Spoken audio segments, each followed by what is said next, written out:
Hey, hey, welcome back. It's Second Act with DeAngelo, and it is June. Wow, we finally made it to June. I think this is like our eighth or ninth episode, and I have a special guest here today. Especially, it's a special month. Um, it is actually Father's Day month. I mean, we only have Father's Day one day, but I say all of June is Father's Day. And it is great because we have a guest here who's really going to help us cement what Father's Day really means. I mean, it's not just one day, right? It's the whole 365 days of the year. And I think you're going to understand that with the guests we have here today. So, family, welcome back to another episode of Second Act with DeAngelo, the space where grown folks, come to heal, elevate, and rewrite their story. Today, our conversation is one that sits deep in the heart of fatherhood, resilience, and reinvention. My guest today is Corwin Melvin. He's an Air Force veteran, father of three, and author of this great book called Just a Dad, and a man who turned pain, loss, and responsibility into purpose. His second act didn't start with applause. It started with a fight for his children, a fight for his identity, a fight to become the man he knew he could be. And what I love about Mr. Corwin Melvin story is that it's not polished. It's real. It's raw. And it's the kind of story that reminds men everywhere that your life is not over just because a chapter ended. Sometimes that chapter is the one that saves you. So let's get into it. Mr. Corin, how you doing today? I'm doing great. I'm doing great. That was a wonderful introduction. Thank you. I try to do my best. I try to set you up the right way, right? I And appreciate it. and I'm glad that you had a chance to send this book out to me. For people in the audience, we talked about 3.5 weeks ago. We were chatting back and forth through our social medias, and then I started looking at your profile. And once I started looking at your work, in terms of your content on your socials, I was like, oh, this brother's got a lot of activity out here in the area that I'm trying to help improve, which is men. Yes. I don't know, Corin, if you know, I know you had a chance to look at my site, but the whole purpose of this show is to elevate men in ways that we've never been elevated before in terms of our second act, living the life the way we intended to live. And a lot of that has to do with dealing with some of the challenges that we are too scared to face, but in our second act, we have to face them to really live the life we want to live. And I think what captivated me is that you had this book, and from your unique perspective, I know a lot of men that have been down the road you've been, being a single father, or maybe not a single father, but fighting to have the type of life they wanted to have with their kids from the outside, right? Maybe if Absolutely. the kids are with the other parent instead, right? So your perspective as just as dad, I think we're all going to learn a lot from this. Before we get into that, though, I want to learn a little bit more about you. Like, who is Corwin Melvin today? Today, I'm totally different than I was. Born and raised in the projects in Baltimore City. Single mom, me, my brother, and my sister. Very humble. When you say humble beginnings, we were poor. So we're going to get right to it. It was a struggle, Mm, but it never felt like we didn't have what we needed. We didn't mm, have a lot. My mother struggled to make sure that we ate every day. We had all of our, we had the things that we needed. We didn't have all of those nice things that a lot of kids have, but we didn't miss it because you don't miss what you never had. So it was a great experience growing up, and I think back to those years and all that I learned, from my mother, from my grandmother, just from the neighborhood. It was just a great experience. And what's funny about that is my kids would never know anything what that is or how that is because as we get older, we want to give our kids all those things that we didn't have. So true. they would never really experience that. So I wish that they could, and they would have a greater appreciation for the things that they have. So that's me. True. I grew up in Baltimore. Went to college, got flunked out of school, wasn't really prepared. A lot of times we send our black boys to school, they're immature. They don't know how to manage their time, so they're not really ready. And that's probably why we have one of the higher college dropout rates, is because we're just not prepared. So that's one thing I definitely tried to do with my sons to make sure they were ready. Um, so once I flunked out, I went straight to the recruiting office because I knew I couldn't go home. Okay. Uh, so I went to the recruiting office. I signed myself up for I wanted to be a Marine. You know, everybody wants to be a Marine until they realize what it takes to be a Marine. Um, so I went to the Air Force recruiter and I joined the Air Force. Best decision I could have made. I probably That's wouldn't be here crazy. today if I hadn't made that decision. Gave me a chance to grow up, put me around strong men, strong mentors. As I've gotten older, I realize how important that is, to have boys around men who are positive and can teach them how to be men, So was so. that something that you didn't have growing up, or did you have your father around? I did not. I did not. Just my mother. My mother raised Oh, us. So I've never really had a relationship with my father. So it was always my mom and me and my brother and my sister. mm, So until I really, my uncle was in the neighborhood, so I spent some time with him, but he had his own family. So when I really when I really was able to mature and really spend real time around real men and kind of learn how it was and what it takes to really be a man, it was when I joined the military. So mm. I'm And 19 so years that's old. what the military did for you, it sounds like, looking for kind of like leadership, guidance. Um, Absolutely. okay. Absolutely, absolutely. Because where else do you get it? You know how it is. There's a lot of single moms raising boys in the inner city. So it's tough. So that's why you have a lot of things going on with young boys now because they don't have any guidance, they don't have any self discipline because they don't have anybody telling them what's right and what's wrong. A lot Yeah, of times. Go ahead. it's interesting you say that because as you say that, I've always, I always wanted to go in the military too. And it was for the same reasons. Like I just felt like when I was younger, you know, I wanted that discipline. I just wanted to be led, hopefully in a positive way by a male role model. And unfortunately, well, I only want to say unfortunately because I was busy with a lot of other things too. Like, I was dancing, I was in arts and stuff like that and music. So, but I had a lot of young men who had fathers or who had fathers who were present, but they weren't handling their responsibilities, who were looking for the same thing. So it sounded like that was the way of you kind of saying, "Hey, I need this, so let me go get it over here." Yeah, yeah, I needed it because like I said, you have to put boys in those positions because where else are they going to learn it? Mhm, So that was a great that was probably one of the better decisions that I've made, and it was instrumental mhm. into everything else that came in my life.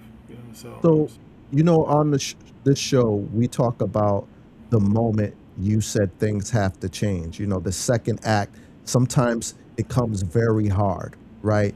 It might come as something that just, you know, as a shock and all in your life. It might come as something a little bit more subtle.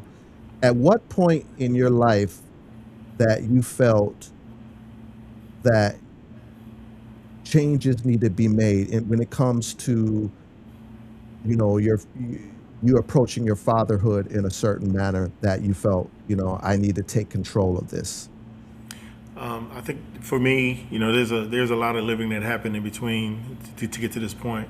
But I think the biggest point in my life was when I knew that my marriage was failing, and I knew that there was no way I would allow another man to raise my sons. Mm, So that's when I made a decision that I would fight for that opportunity. So that was huge, and it was. I had never thought that it would be any other way than for them to be with me. So fortunately, I was able to present myself in a way in court that the judges agreed, and I was awarded custody, and my ex, of course, had visitation. She had this normal visitation that a guy would. Um, so it all worked out that way. But that was mm, that was it. That changed my life. That's my focus has always been on raising my sons. But that's when I really dialed in, and I really poured into them, and to try to make sure that when they walk out the door, they represent me and they represent themselves in a way that is honorable is respectful, responsible. So if my son if any of my sons met you today, walked up to you today, they would walk up to you, look you in the eye, shake your hand, introduce themselves, first name, last Mm, name, because that's what they've always done. I That's what I love to taught hear them when they that. were young, because first impressions are lasting impressions, Yes. and my sons are two of my sons are 6'10", so they already are a presence. So 6'10"? yes, They playing yes, basketball? yes, yes. That's a whole nother book, a whole nother Oh, yeah, story. that's right. Because you do have books. I have to talk about that. That's Yeah. true. That's Yep. true. So, Yep. yeah, we gotta see what was the foundation that created this book. And it sounds like, your journey, being in the military, serving for 21 years in the Air Force, Yes. specifically, and then going through that divorce. Can we talk a little bit about that before we get into your method of being a father, for cre- three grown boys? Yes. Um, how did you actually tackle that challenge? Because from what I've known, I haven't experienced, but I've seen a lot of men fighting for their kids in the court system, not necessarily to have full custody, but just to have the proper, you know, visibility in their life, Right. let alone can I have custody, full custody. Can you kind of explain the the trial by fire that maybe you might have experienced, or was it a simple process for other people that might want to even endure what you tried to endure? It's not a simple process because when you put your fate in somebody else's hands, it's never going to be simple because you have no idea what's on that person's mind, what that person's experiences are, or how they're going to make how that decision is going to either be in your favor or against you. So that's initially that's a tough decision, but for me, it's just once I decided that I was going to fight for my sons, I knew that I had to do things a certain way. So that decision was made before I even, was in a process of getting divorced. I knew that my marriage was not going to be forever, So at that point, I started getting things in order. I've always been an involved father, so I was always the one that went to the PTA meetings. I was always the one that was reading with them. I was always doing all these things, you know. So for me, it was easy. It was easy for me to make that decision. It was easy for me to go through that process because I just kept doing the things that I had always been doing. But just now, she's not there. So in a way, it's easier for me because now all I have to do is focus on them. I don't have to be concerned about this other distraction. I So get that, but I would think, and correct me if I'm wrong, but I would think judges would lean more towards, not taking kids away from the woman, right? right, but when I hear So that, I'm gonna tell you what I when I hear that, my first what I tell folks is why nobody's taking your children away from you. You have the same rights and responsibilities that I have. So how you deal with that, that's on you. So most judges and a lot of times I talk to a lot of lawyers and a lot of them lean to the fact that historically the mothers are going to get custody of the kids. But a lot of times men don't fight because they don't want that responsibility full time. mm, So there's that, and then a lot of times it's how you present yourself. Like I talk to guys all the time who are in custody situations, and I tell them, I said, once your relationship is over, then you have to separate yourself from those emotions, and you have to treat it as a business. Now it's a business. So how do you handle your business? You make sure you're organized. You make sure you keep good notes. You make sure you communicate with the people you need to communicate with, and you make sure that when your word is your bond. So all of those things that you would normally do in a business is the same way you have to approach it. So you have to be when you go and talk to judges, and it was judges, it was social services, it was the kids had a guardian ad litem. So when you're talking to all these people, they have to see you as somebody that these kids will be in good hands if they're with this guy. So you have to present yourself a certain way. If you're all emotional and angry, that's what they want to see. So when they don't see that, then they have to look at you a different way. So I tell folks all the time. I say, always have a notebook with you. Take good notes. If you have any questions, write everything. Any question you might have, write it down, because our emotions get the best of us. So if you're in court, you understand your emotions are going to get the best of you. So you got to make sure that you're prepared, and that's a big part of that is having things in front of you that you can refer back to. If you need to take a break, take a breather, take a step back. If you feel yourself getting too hype and too emotional, take a step back, take a breath. Mhm. So for me, it was all about presenting myself in a way that the court would feel comfortable and leaving them in my care. My sons would never not live with me. Mm. So through that whole process, they were always with me. So, and for that reason, I went to court. And my ex, when we went the first time, she had a lawyer. He was up there. They were in there lying about me, this, that, and the other. I sat there and took it for 45 minutes. The judge asked me to come up and said, "Hey, Mr. Melvin, do you have anything?" I said, "Sir, I didn't come here to disparage her because I need her to help me raise my sons. I'm just asking for the opportunity." That's all I said. He Mhm. said, "Mr. Melvin, you know what? You're going to get that opportunity. They're going to stay with you. They're going to visit her, and they were with me the whole time after that. Mm. So it's just how you present yourself, and just being prepared. Just like anything else, just like your professional career, be Right. prepared. You have But to be I prepared if you want mean, to be successful." even how you present yourself, are you saying that you don't think that there's bias in the system Oh, to that absolutely. some people might challenge? Maybe you just because you know how you carry yourself, plus getting a balanced mind judge in front of you, Right. um, you scored. You know what I'm saying? Absolutely. 3 points, right? Absolutely. But Absolutely. That makes a difference. but do you think that there's still some biases There's a in lot the of bias in system the system. for There's a men? lot of most judges, well, and just to be honest, most judges are white. Most judges are older, so they naturally see us a certain way, so they expect to see that. So Mhm. you have to give them something that they're not expecting. So you have to come in and act a certain way because they're looking for those other things. So when you give them that, it makes it easier for them to lean into the bias Mhm. because you just giving them all the ammunition they need to do that. So Mhm. you have to take that away from them.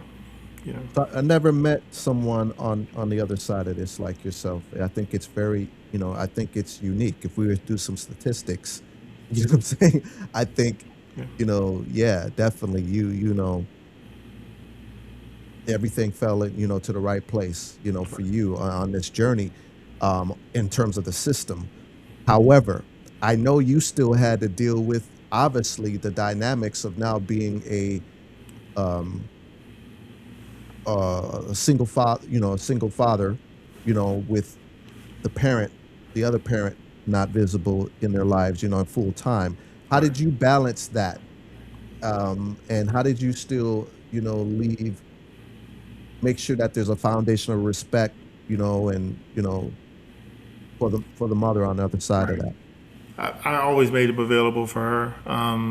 My kids were very active, so all my kids play basketball. So and they started at 4, 5, and 6. So we were always in the gym, always in the gym. So I kept them busy, and they were always available to her. They love their mother. They've always loved their mother. But I think with Mhm. kids, they learn what to expect from each parent. So they just like you learn what to expect from your spouse or your girlfriend. You're like, hey, I know you know what that person is capable of. So you kind of stay within those boundaries. So they knew that what to expect from her. They knew that there was limitations in what she would do. So a lot of times they were with her. They would call me and ask me, "Hey, can I do this? Can I do that?" And I would tell them, I said, "Well, you have to give her the opportunity first. It's not fair to me if you don't ask her first. Especially if you're with her. Because you have to give her that opportunity. But I've always tried to be respectful with her. I've never like cursed her out, did any of that stuff. Even when we were going through it, I always tried to give her that respect because your kids learn how to deal with people and relationships from you. So if you're one of those people that goes off and acts all crazy, then that's what they learn. That's learned behavior. So they're gonna treat their partners the same way. So I always wanted to be aware of how I presented myself to them because I want them to Mhm. be respectful young men when they are in relationships and dating and those kinds of things. So even she was very angry, for years. We got to where as they started to get older, we got to be more cordial, so we get Mhm. along. But Mhm. it took a while because when relationships fail, a lot of times people can't move past the relationship. Right. You have to once the relationship is over with, you have to think about what's best for your children.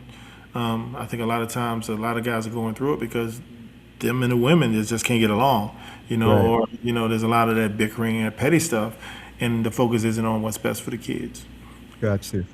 So being a single father and by choice, because wanted, like you said, you wanted the opportunity, right? Um, what would you say, if there are any, through that experience? Because how old are your kids now? My youngest is 25 now. Okay. 25, 20, 28, and 31. Yeah. So what were the challenges, if there were any, being a single father, raising three boys? Did you have support on other ways, other family members, things like that? How'd you balance that? Well, what's funny is, I mean, for me, it felt it was. I hate to say it, but it felt pretty easy because we kind of fell into routines. Like I said, all my kids are athletes. I was an athlete, so we just did the same stuff we did when I was married. We were in the gym all the time. Everybody played basketball, so everybody was on the team. I've got three kids on three different teams, going in three different directions. Mhm, So even with that, you communicate and you tell them, say, hey, I can only do so much. So my youngest son, he had to wait his turn. Because I was chasing the other two around and this, that, and the other. So just keeping them busy, keeping them active, and just pouring into them. For me, it was fun. It was easy. It didn't seem difficult at all. mhm, Fortunately, when I got out the military, I was able to, I got the right skill in the military that when I got out, I was able to get the right job. So I didn't need, I didn't need to lean into her or this, that, and the uh-huh, other. And the way child support works in Virginia, it's a percent based on your income, your percentage of income. So mhm, I mean, once I got out the military, she was paying next to nothing anyway. mhm, So it wasn't like there was a whole lot there. So, and I was blessed to be able to have the right job, have the right amount of income that we could do the things that we wanted to do. A lot of those things, mhm. could do everything, but I could keep them engaged and keep them involved in the things that they wanted to do. A lot of it was sports. What type of work are you involved in? That you got involved in after you got out of the military? Yeah, so I was an intelligence analyst in the military. So I've been a Okay. government contractor for since I got out the military right now. So it's Okay. 18 years I've been a government contractor, Okay. supporting different of the three-letter organizations doing different types of Mhm. intelligence and enterprise architecture and those kinds of things. So Okay. Intel, IT, different types of things supporting the government. Okay. So now we kind of, move into what was the inspiration for you to share your story in this book. You shared that, I believe you shared somewhere that writing began after losing your mother. Is that the case? Well, what it is when I was going through my divorce, I have two friends. I tell folks, you can know 1,000 people, but there's only one or two people that are going to show up for you when you really need them to. So I have two friends. One of them, his name is Dave. He was my witness when I went to court. So he was there when I got married. He was my witness when I went to court for my custody. So he's been there my whole life, my whole adult Mhm. life. So when I went through that, he said, "Man, you should write a book because you did a lot. You've done a lot. You should write a book." But this was years ago. And then I met my now wife 3 years ago, and she reiterated. She said, "You mentioned you wanted to write a book. When are you going to start? Why not now?" So that was it. She gave me the nudge I needed, and then once I started, it was therapy at that point. I was Mhm. able to write things and talk about things that I hadn't talked about in years. My kids learned a lot about me for reading this book. Was there anything that was revealing to yourself going through putting this book together that you didn't realize before? Yeah, I think I grew. I've grown a lot. There are a lot of choices and decisions that I made when I was younger that I definitely wouldn't make them now. So I think that there was definitely some maturing that I needed to do. I needed kids, because they force you to grow up. So I think that was a big part of it. Just I'm just a different person than I was. I mean, I was a young knucklehead. Even young in the military, I was still, even though I was in the military, I was still. My first assignment was at Fort Meade, which is 20 minutes from my mother's house. So I was still in the neighborhood, hanging out with my old friends. They was like, you can't be in the military. You're here every weekend. So I Mhm. was I was a young knucklehead. So it took getting married. I got married way too young. I was 24 when I got married, which was too young. So I wasn't ready for that. Then I started having kids, and then the kids force you to grow up. You know, Mm, now it's not about you anymore. okay. So is that what was that was that what sparked you to start writing? Was Oh my your gosh. friend kinda encouraging you to put the stories together because you had so much life Yeah. experience? My wife is the one that really made me get started. And once I Okay. started, like I said, once I started, I got that bug. It took me like 3 months to write my book. Because once I mean, I'm at the light talking into my phone. I mean, everywhere I go, I'm taking notes and I'm remembering things from my past and I'm recording it into my phone and I'm writing things down.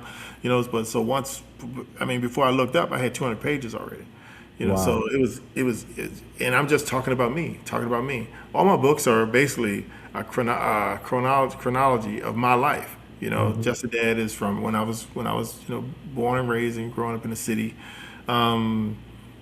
My second one, Surviving Youth Sports, is all about being a sports parent. So once these guys are in get like middle school and high school, now I'm on these AAU teams. I'm doing all this travel and all this stuff.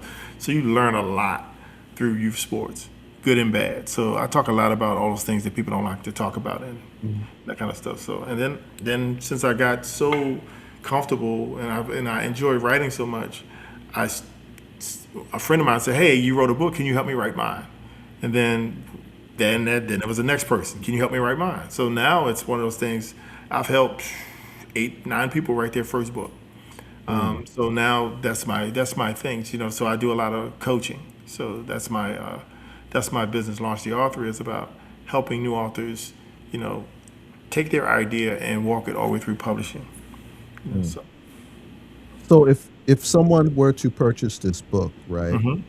Again, you guys, we're talking about Just a Dad, sharing the lessons that shaped my life as a single father.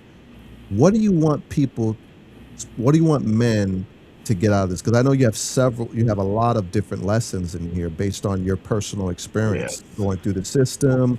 Like I know you talk about the custody process and how you manage that, getting married too young. I mean, there's a lot in here that a single father could get a lot of resource information from you on this based on your experience.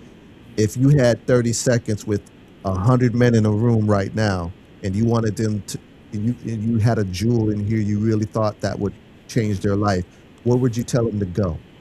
What I would say is you don't have to be perfect. There's no expectation that you're going to be perfect, but you can be present. And that's what your kids want. They want you to be there. They don't need all the toys. I mean, it's nice if they have those things. I mean, my son's calling me now. They're 25, 20 years old. My son, I expect to get a call some either tonight or tomorrow from my middle son. Hmm. Because we are so close and connected Hmm. because of the time we spent together and just talking and just being there. And I know a lot of guys who are in situations where if you don't have custody or whatever and you have visitation, then you just have to make Hmm. the most of the time that you do have. You Hmm. can't just stick them in a room with a PlayStation. You have to do Hmm. things with them. You have to talk to them. You have to understand what's going on in their lives. So and that takes time and effort. Hmm. Is there, you got three sons. They're all kind of close in age, They're 3 years apart. 3 years So apart. Okay. yep, 3 years in between all. How- What are the, are they all, since you guys have so much time with each other, right? What are the different unique personalities that you have to manage being a single father and having three sons so close in age? Are they kind of all the same or are they No, extremely no, different? very different. Very different. And I talk about it in the book. I said, for parents, you have to, just like any relationship, you have to learn how to communicate with people, and you have to understand how they receive the information. Oh, excuse me. So 3 boys, 3 different personalities. You can't have the same conversation the same way with all three. Hmm. Because one, my youngest son, he's real laid back. He's kind of like me, real laid back. So I can say stuff to him, and he can not like it, but he'll be okay. Then my middle son, he's like real. He's a free spirit. So for him, it'll roll off his back and he just keep it moving. Then my oldest son, he's a little more. I don't want to say sensitive, but he was the oldest, so he really understood more about what was going on because they were 4, 7, and 10 when I separated from my ex. So he was more aware of what was going on. So it was more. There was more of a. I really had to talk to him, because he was there. He had some anger, and it was a lot for him because, like I said, he was older and he's got 2 little brothers and his parents are getting divorced, so all of this change, so that's a totally different dynamic when I communicate with him, when I Hmm. talk to him and stuff. So our relationship is a lot different than the other two, so Hmm. you definitely have to understand how kids receive your message, and you have to learn how to talk to them in a way that they can understand it and appreciate it and receive it. Hmm. So you talk in your book about all aspects of your journey. There's a one aspect you were talking about now, about being an empty nester. Um, were you an empty nester by yourself, or is this with you know, your your um your current wife going through this experience? I was wondering, like, was that by on your own? Well, my youngest son went to college during COVID, so Okay. that's when my nest was finally empty. They started trickling out. My middle son went away to West Virginia school in 2016. My youngest went to college in 2020. Hmm. So that's when my nest was finally empty. But it's COVID, so everybody's nest is pretty much, Yeah. if they wasn't there when it started, then they're not. It's empty. I met my wife in 2023. So for that Okay. time from 2020 till I met her, it was empty, and you date. I mean, it's dating in your 50s is not the same as dating in your 20s. I can So imagine. oh my gosh, so there's that, and having all of this free time that I haven't had in forever. So now I have to figure out who I am. So Yes.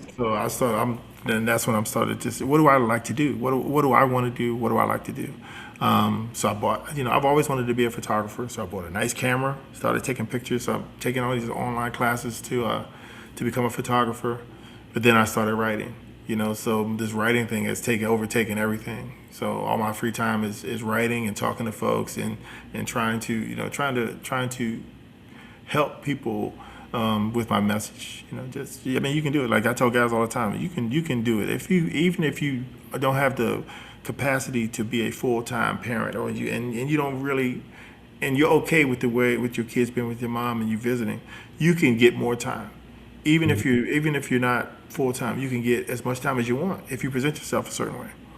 So I can only imagine how busy you were raising 3 kids, um, and as a single parent, and then now they're grown and they're living their lives, and there's a void to fill. I mean, so you guys still interact, like you said, you're close, but there's still a void, right, in some way, oh, I because you miss don't it. have that responsibility anymore, right?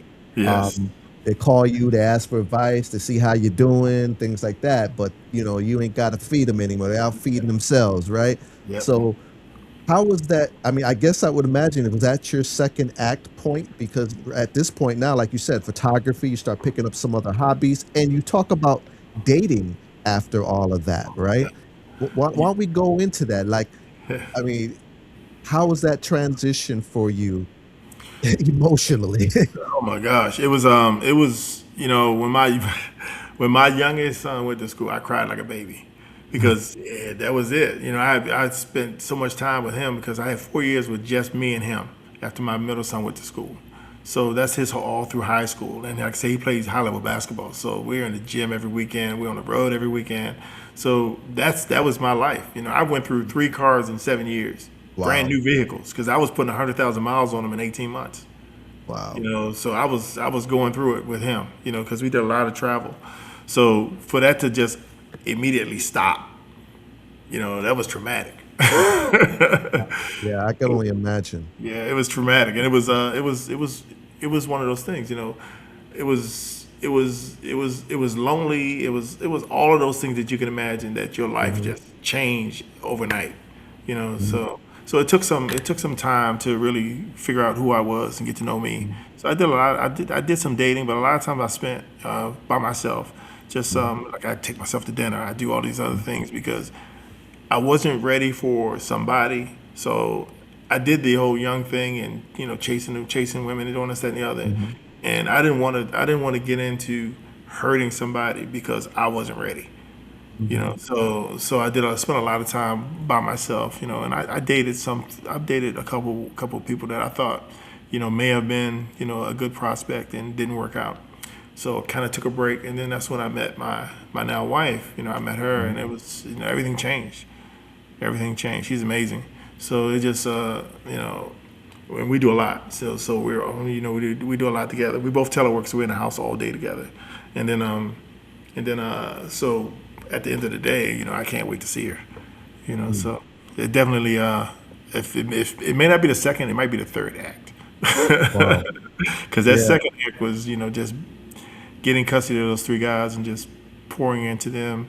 That was a life changing experience. Yeah, And and I think you said somewhere you did that without a lawyer getting yes, custody, right? yes, Which is like that just sounds crazy to me. I don't know how you pulled that off, but you that's did what a that. lot of folks say. That's what a lot of folks say. And I think I was afraid the whole time, but I ain't had no money. So who can really afford to drop 10 grand on a lawyer, 5, 10 grand on a lawyer, and still not know what the outcome is going to be? So So wouldn't they still give you a public defender at that point then? not for child custody, not for Oh, this. really? So you No, gotta this is have not a criminal case. Yeah, you this is not gotta a have the criminal money case. for that. You have to get a lawyer. Yeah, And that's probably why a lot of guys lose out right then and there on the spot, exactly. right? Yep. How much do you want to have your kids is based on how much you got in your pocket Can to you even afford the have the fight? conversation. Yep. Can you afford the fight? Because it's not cheap. And you don't even know if you're gonna win. That's just what you need to Exactly. To play get the even game. really to get started. I mean, a lot of the lawyers want 5 grand up front, just to start the fight. Mhm. And you So trust you're gonna use all of it. it wasn't so much as the system as it was you having the resources to even have the fight Right. But because I you. felt so confident that I felt confident going in. I never felt like, oh, I can't do this, or it's not going to go my way. There were some times where you feel like, oh, well, maybe, but I always felt confident that it was going to go my way because I was, like I said, I approached it the right way. I was always ready. I was always prepared. There was no situation where she could say, "Oh, he did this, he did that." There was none of that. I spoke to the people at social services. The lady loved me, Mhm. because I was respect. How the boys are. My sons are very respectful, and they're very well mannered and stuff. So when people saw them, they were like, "This guy must be doing something right." So why would we want to shake that up? Yeah, so but your Air Force background, it sounds like you had a financial situation that allowed you the resources to tackle that financially as well, right? Right. If I'm correct. For men who don't, I mean, what advice would you have for them? I mean, there's nothing they can do if they can't fight for custody, right? But let's say just being able to fight for themselves, in terms of, access to their children, Right. shared access, things like that, because I hear a lot of horror stories. I hear, men, getting unfair child support, treatments and things like that. And it just seems like every time I hear stuff, it's always, leading towards the benefit, Yeah, you know? I think it's getting better. You hear more stories about guys who have gotten custody, so it's getting better. But Mhm. like I said, preparation is the key. Okay. Like I said, I didn't have a lawyer for any of it. If I had to get one, then I would have scraped Mhm. it together and did what I had to do. But Okay. I never went into it thinking that I needed one. So it's just and I knew I wasn't. I didn't have a whole lot of. There wasn't a lot of discovery. I didn't have a whole lot of Mhm. resources. So you wasn't like trying to tap my, see what I have in my 401k and doing all this stuff, Okay. other stuff. Because I was young in the military, so it wasn't none of that. Okay. So that made it. I mean, I think that probably made it easier. But so it was just a matter of just like I said, presenting myself in a certain way and just having the confidence and just making sure that they were always squared away. And Mhm. and when social services and the other people start doing their investigations, you can't not know who your kids' teachers are. You can't not know how they're doing in school. These are things that every parent should know. So all of my kids' teachers knew me. My youngest son was still in daycare. All of these people knew me. So they would tell me, "Oh, your ex was in here today." They would tell me stuff. So you have to know your kids. You can't just hang out with them and take them to get pizza. You have to know your kids, and you have to know who the people that they're interacting with. So you have to know who their teachers are. You have to know these other things. So when you have to have that conversation with social services or a judge, you can show that you're involved and engaged in their whole life and not just taking them out to eat. Mhm. What would let's talk a little bit about just fatherhood in general, especially in current modern times, and with a world where technology, is at their fingertips, and there's so much information out there to, for them to grab on their own without talking to their parents. You got a single father, you got three kids. What was Corwin's strategy in managing his kids, you know, giving them a little independence, in terms of social media, in terms of, hanging out with friends, but at the same time, you know, keeping the guardrails as well, because, once they walk outside your house, they experience whatever they experience, right? Right. Right. Um, what was your strategy in managing all of that? Well, one, you have to lay the foundation, the groundwork, so that they know how to act when they leave outside your door. And two, there's no such thing as privacy in my house. Your phone is my phone. Your stuff is my stuff. You're not locking no doors in my house. You're not hiding anything in my house. If you want that, then you have to be in your own space. So I think kids have way too much freedom, way too much privacy. They get phones. I mean, it's 5, 6, 7 year olds with cell phones, Yeah, smartphones, yeah, and people are exploiting them. Because their parents aren't looking in their phones and monitoring these things, this that, and the other.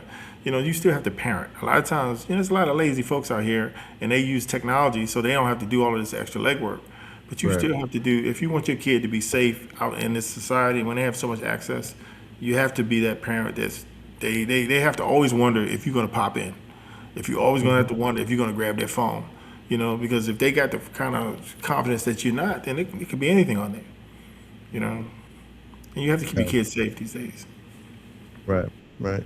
Yeah, that's true. I mean, I agree too. I believe that kids have a lot more independence, right now. Too much. Um, and yeah, and having the technology in their hand, they're just able to soak in so much information faster than we can. You got three boys that are also very active in the sports, and I believe you were saying something in your book about you actually have some books on that specifically outside of this, right? So you also write about being a sports parent. There we go. There is Surviving your surviving sport. in sports. Yeah. So Dad's guide. Uh, So a that's sports a parent for AAU, you travel basketball for all three kids, right? yes. And what did those years teach you about raising boys into men? Never give another adult full autonomy with your child. Mm, Always be there. Always know what's going on. Coaches are the reason I wrote this book is because there are things when you're in it and your kids are still in it.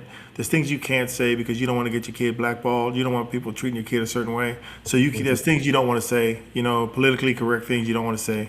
But now that my kids are all grown and gone, I can say what I want to say. mhm, In my book I talk about coaches who say one thing and do the other thing, mhm. organizations who misuse kids. I talk about a lot of positive things. I name like the 5 top coaches that I've ever been around, youth coaches that I've been around. I name those guys, but I definitely call out things that folks don't normally call out. Parents acting a fool in the stands, um, uh, referee, parents assaulting referees. I mean, all that kind of behavior, that's negative or whatever. And I try to talk to a lot of young parents. I say, well, these are things that you should be prepared for. I talk about college recruiting, going through that whole recruiting Mhm. process. I talk about how coaches force your kids out. Like my son broke his ankle in Oh college, wow. and they kind of, yeah, they don't say you got to leave, but they make it so uncomfortable for you that you don't really have a choice, but leave. So I talk about how kids are a commodity. How they push kids into the portal, and then they say kids running from adversity, when half the kids there are there because coaches pushed them out. So I Mhm. talk about those kinds of things in that book. Okay. You also have I believe there's some books, some children books as well Oh that man. help kids navigate co-parenting emotions. Yeah, What yeah, yeah, yeah. inspired Yeah.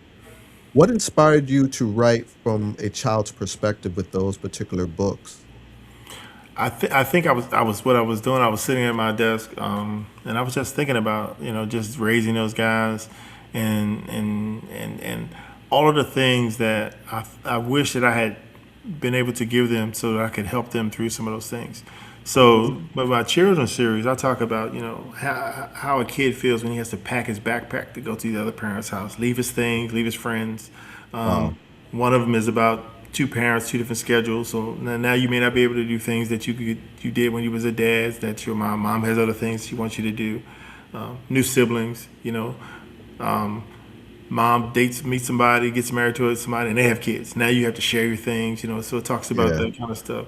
How to deal with anger. Because there's a lot that kids can be angry about when they're in that situation. So I talk about all of the emotional side, and it never addresses the parents. I never choose a side. Never does. None of them speak to the parent. It's all about kids and how they feel about certain situations and helping them work through those situations. I really like that you said that and that you made that a project because I experienced that when I was younger. When my parents separated, you know, I, and you're so right about that. That it's underlooked what the kid is going through. Yep. You know, kid going traveling to go spend time with their dad in their house, and then maybe they remarried, and Yep. you might see some things are better over there than in the place than where you're staying with the other person, right? There might be inequities between the two, Because one parent and may have access to more than the other. So exactly. yeah. Or maybe, your now your stepbrother or whatever the case might be, or sister, but they get more. They're Right. getting more. There's so many variables out there that don't get talked about that grown adults need to understand. While you're upset with the other person, there's some kids there's a Exactly. dynamic with them kids that you may not Right. be And that's understanding important emotionally. to So take a step when back. did you start those? Yeah. Are those books available right now too? Yes, yes. If you go to my website, it's called twohomesheroes.com. Mhm. The series is called Two Homes Heroes. Oh, okay. So there's you probably can't see it because of the glare, but there's initially 5 books in the series. There's 10 total, but the first five are out there and ready to go. Um, like I said, it's important, So I'm trying to find an end to like the school systems and talking. So I'm talking to teachers and counselors because teachers, those guys deal with the behavior, but they don't necessarily understand what's causing the behavior when kids are angry and these things are going on in school. So I think it's something that can be a resource to those guys to teachers and counselors to use when they see certain behaviors in kids or in some of the things like anger. All kids can benefit from that, because Right. all kids need to know how to process anger and how to better manage it. So Yes, definitely. Those would be great books for the school system, I think. That would be a great idea. And there's a lot of after school programs I think you could approach yes. with that as well. So that's Um, the plan. That's the plan mhm. now is to try to engage those folks. I was in an event out in Howard County, out here in Columbia, out here in Rockville, a couple weeks ago, where I got to talk to some educators out there, and trying to see how I can make sure. Well, it's SEL. It's already SEL based, so it's ready for the school system. So it's just a matter of having an advocate to help bring it in. So now you're on this new chapter. You got grown. You remarried. Um, you your kids are all grown, and you've created several types of books. Oh, I got another So, one. oh, what do you got now? I got another one. So because I'm a coach, right? So I try to coach. I coach new authors into writing their books, but everybody can't really afford to pay a coach, because there's a cost to that. Because I give up my Yeah. time, and I help all the way through the process. So I actually wrote a book. Write your first book. So Okay. if you're a first time author and you want to know all of the steps that you need to do to go all the way through the process, it's Hmm. here from start to finish. Idea, how to cultivate your idea, how to build an outline, all the way to all the steps it takes to publish it on Amazon and Barnes and Nobles. And that's write your first book. Oh, that's great. So Yep. everything is there in terms from A to Z of how to, you know, Yeah. the ideation process, how to format, how to, and Everything. eventually to market and all that stuff? Yes, everything is in there. Getting your ISBN, everything is in there. The whole process is there. It's awesome. And So starting with one book has led you to write a plethora of books. yes, and I coach a plethora of books, so I feel pretty good. I've had some great clients. Most recent, well, not most recently, but recently I worked with Coach Rob Nickens. He's the winningest coach in DC high school basketball history. Oh, So I wow. helped him write his book, and he's done great. So I've had some great clients, and so I'm having fun with it. That's awesome. So that sounds like, is this, there's all different versions of second act, right? Second act, is sometimes a professional change, right? And it sounds like this is part of your second act journey It is. right now. Would that be the case? Absolutely, absolutely. It's big. It's I'm having a great time with it. I love helping people. I love talking to people who have always wanted to write a book. I helped a young lady. As a matter of fact, I went to a book signing a few weeks ago. She had been wanting to write a book for years, and she's gone through a big journey as far as weight loss, and so she has a lot of stories. And we got through her. She did a great job. She was so excited to be able to publish her story. That is the best feeling when somebody opens that Amazon or that package for the first time and they see their book. Mhm.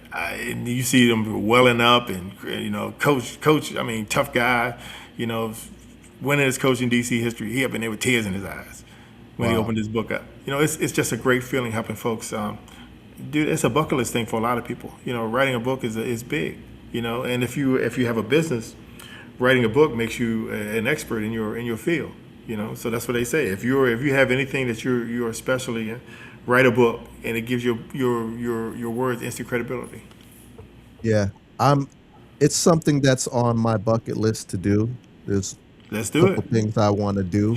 Let's do it. I just haven't done it yet. And sometimes I'll go and I'll write some things down, on scratch, hey, and here's an idea. I mean, I have two ideas, but it's just the getting started is like, and sticking with this is Right. hard for me, But that's what I'm for.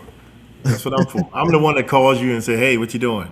I haven't gotten it. I Okay. haven't heard from you in a week. Let's get something. Send me what So you it's like have, and let's see AA if or I can give you something some like ideas or for alcoholics. nudge you along."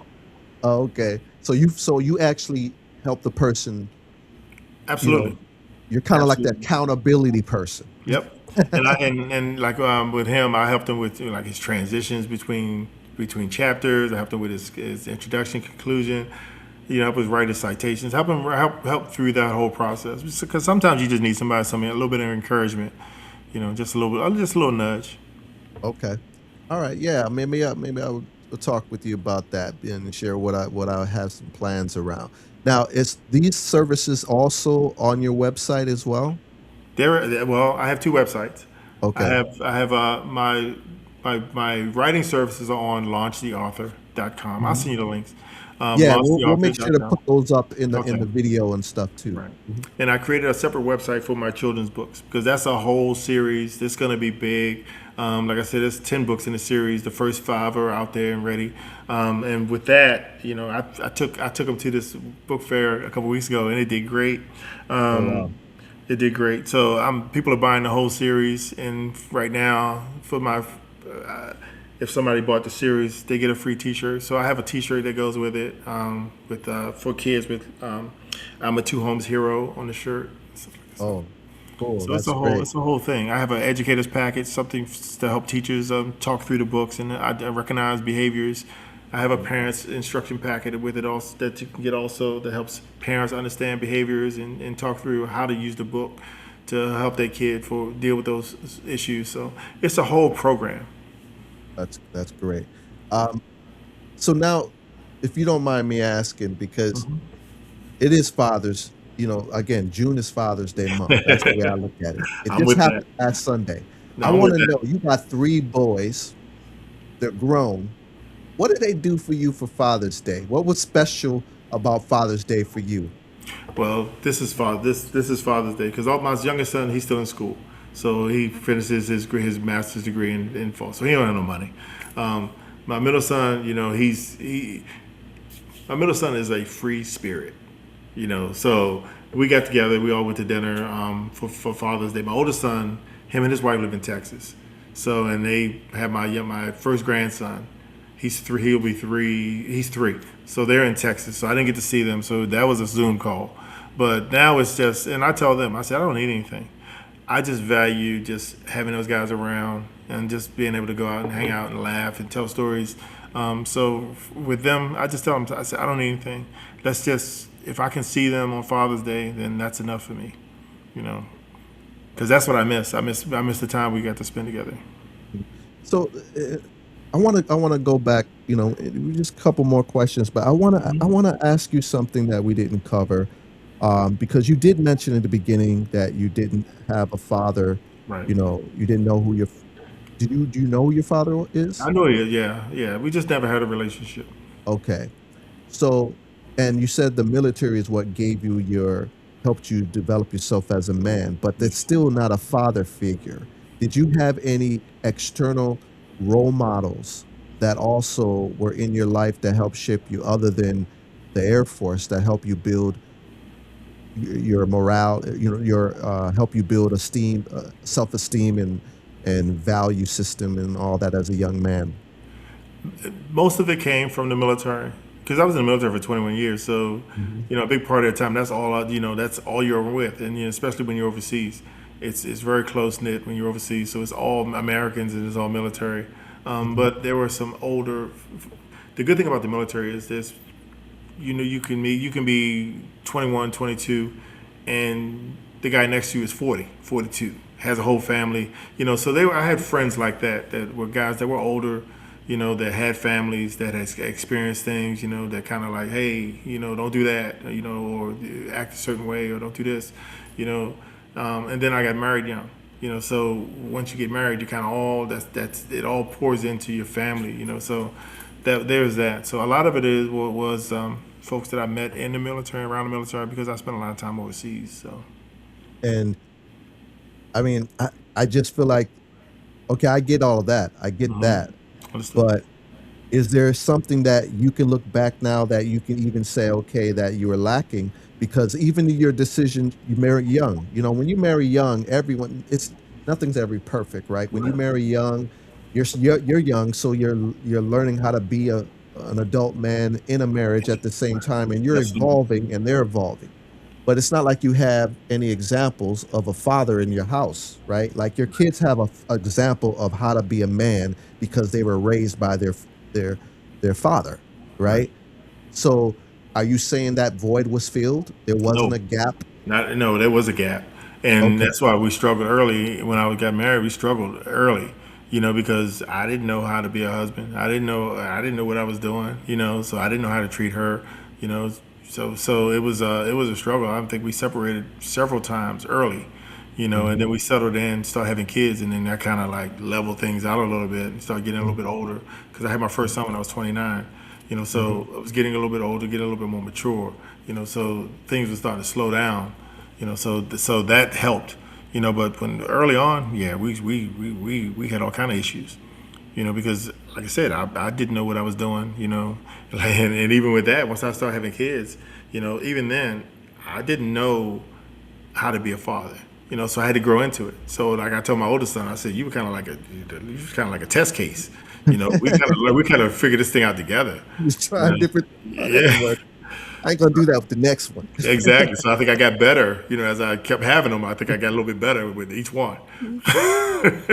That's crazy. So okay, so great. That's what I wanted to know because because I heard you say the military gave you a lot, right? But you know, when I was young, again, single father, single mother, I still wanted the father. I You wanted the do. love from that. Absolutely. I wanted the nourishment of having a father figure. So you got it right with your kids. Here you are now, your second journey in a new marriage. Yes. What does Corwin get out of love today that he knows that he didn't have before? Like in this new season, what do you have gratitude for in the love that you're getting now in this new journey marriage? Ooh, I think just it's different because I'm more mature.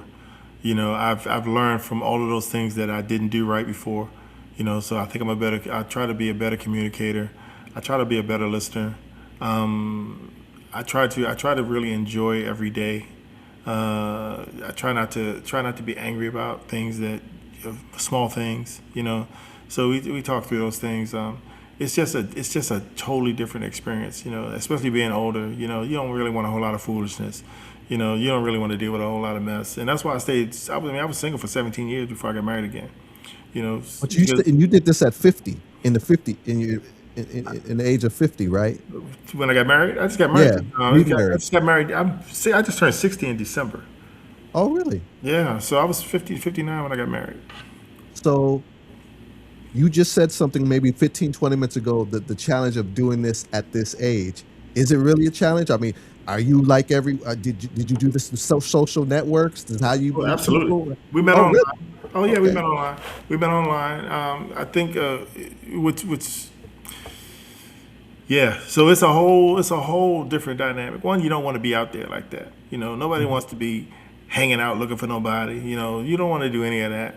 So for me, social media, online dating worked for me and us because it was an opportunity to sort through the riffraff. You Mhm. can have several conversations before you meet the person in person. So you kind of have an idea of who you're dealing with or who you're meeting. So Mhm. it kind of worked. And like I said, I had done it when I was younger, so I learned from my mistakes. So Okay. I knew what not to do. Mhm. And at a certain point, you have to date with a purpose. So you're not dating just to chase women. You're looking for somebody who Got you. fits what you're looking for. So Yeah. you have to date the type of woman that you want to marry. So that's what I was looking for, and that's what I was able to find. Awesome. Awesome. So what's the message you want men, especially fathers, excuse me, to take away from your journey? The value is in being present, and that's in whether it's your relation. That's all relationships. That's whether that's your relationship with your child, relationship with your spouse. Be present, and that means being there to listen, being there to communicate, being there to be involved, not just being in the room. Just being around is not being present. So you really have to be engaged with the person that you care about because they have to know that you really are there for them and that you are there and you care about them. You're not just there because you feel like you have to be. Gotcha. And if and when your sons tell your story one day, what do you hope that they say about you? I think they'll say that their father loved them, that their father was always there for them, that they could always count on me. They didn't necessarily get everything they wanted, but they got the things that they needed, and that they never really went without a need.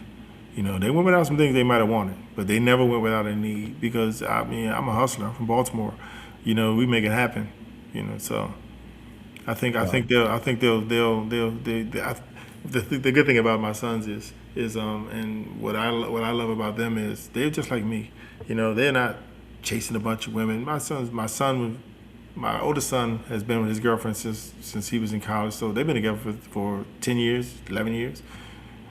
So and my middle son, him and his girlfriend been together about 5 or 6 years. So these guys commit. And that's what I always wanted to do was commit and stay committed. So I think they took some of that from me because they commit. They're not out here chasing, running the streets, acting a fool. They're very disciplined in how they behave and how they treat people. So That's great. That's great. I'm so glad that you had an opportunity to do that. Um, you know, makes me proud to hear these stories. It inspires me as well because, again, like I said, in my experience, it's rare to hear someone like yourself who's accomplished what they've accomplished with three young boys and have to have that opportunity that's like you said in front of that judge. I just want the opportunity at a young age and had it and to see their success and what you've accomplished with them. Um, in terms of your socials, can you tell us if people, let's just run through this. If you're interested in getting Just a Dad or any of the books that he shared, Where do we go for that? And we're gonna make sure to add this in the links in Okay. under the video. But if you can just run through that. Okay. All of those books, that the three books are on launchtheauthor.com. You can also pay for a consult if you want to just talk about your if somebody wants to talk about a book idea or whatever, or to see if my services is something they want to use. There's a link on there where you can sign up for a consult. We could talk about it. So that's where all my these books are. My children's books are on twohomesheroes.com. So that whole website is built around that series. That All right, series. wonderful. So we're gonna make sure to put the links and everything. And again, I wanna thank you, Corwin, for taking the time to share your journey with us and your truth. Your story is a reminder that fatherhood is not a title; it's a calling.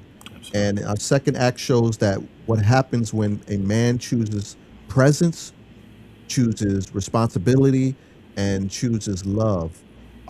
Family, today our conversation moved you, inspired you. Go kiss your father, Exactly. right? Exactly. Um, Tell them you love yes, them. and know that there are great men out there that are looking for a great woman, right? And want to raise their kids. He's an example, okay?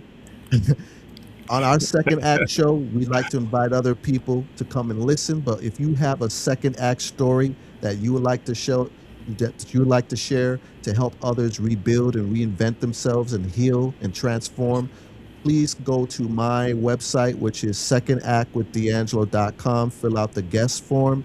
We'll look at your story, and maybe you can be the one to come up next and share something that will help people change their lives like this brother just did. All right.